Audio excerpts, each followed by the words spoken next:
নমস্কার, আমার নাম তন্দ্রা দেবনাথ। আমি আপনাদের এই চ্যানেলটা থেকে আপনাকে কিছু জানাতে চাই। আপনারা আমার কথাগুলো শুনুন। যদিও মানুষের এখন সেই সময় নেই বেশি সময় ধরে মানুষের কথা শোনার, কিন্তু সবার জীবনে তো একটা আশা থাকে। আমার জীবনেও অনেক আশা ছিল। এখন আমার বয়স 50-51 হয়ে গেছে। এখন এই বয়সে এসে তো সে আশা পূরণ করার সময় নেই। তবু আমার জীবনে অনেক আশা ছিল, সেগুলো সবই কোনোটাই পূরণ করতে পারিনি। মানুষের সংসারে অভাব, অভিযোগ, দুঃখ, যন্ত্রণা নিয়েই মানুষের থাকতে হয়। তার ভিতর থেকে আমারও দিন কেটে গেছে। কাজের ভিতরে থাকি, সংসারের নানান অভাব অভিযোগে কিছুই করতে পারিনি। লেখাপড়াও তেমন শিখতে পারিনি। অল্প একটু লেখাপড়া শিখেছি, কিন্তু আশা ছিল বিরাট।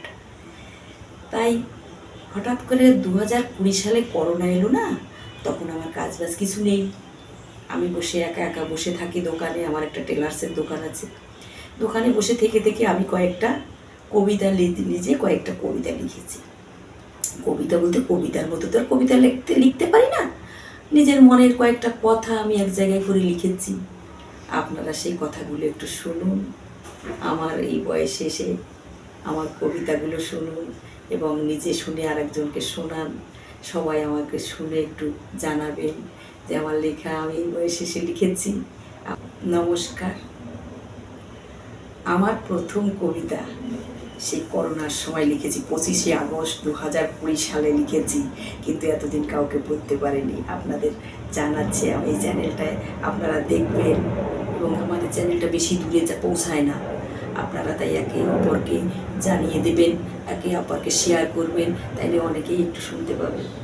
আমার প্রথম কবিতা করোনার সময় লেখা, তো তাই করোনাকে নিয়ে লিখেছি। অসুখ।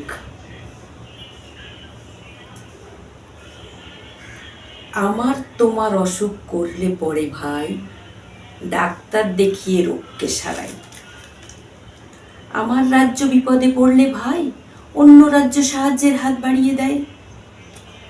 আমার দেশ বিপদে পড়লে ইংল্যান্ড রাশিয়া এগিয়ে আসে। এখন বলো কি হবে ভাই, আমাদের পৃথিবী যে আর সুস্থ নাই। পৃথিবী পড়েছে বড়ই বিপদে, কে বলো সারাবে তাকে। সকল মানুষ করছে হায় হায়, বাঁচার আর উপায় যে নাই।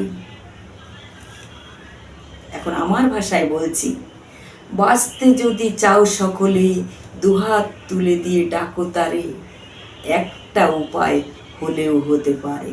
নমস্কার।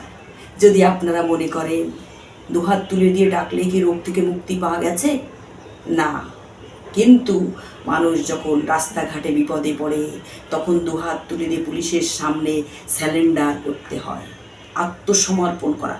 যখন মানুষ এই রোগে সবাই পৃথিবী যখন রোগগ্রস্ত হয়েছে, তখন সবাই ভগবানের কাছে আত্মসমর্পণ করা হয়েছে।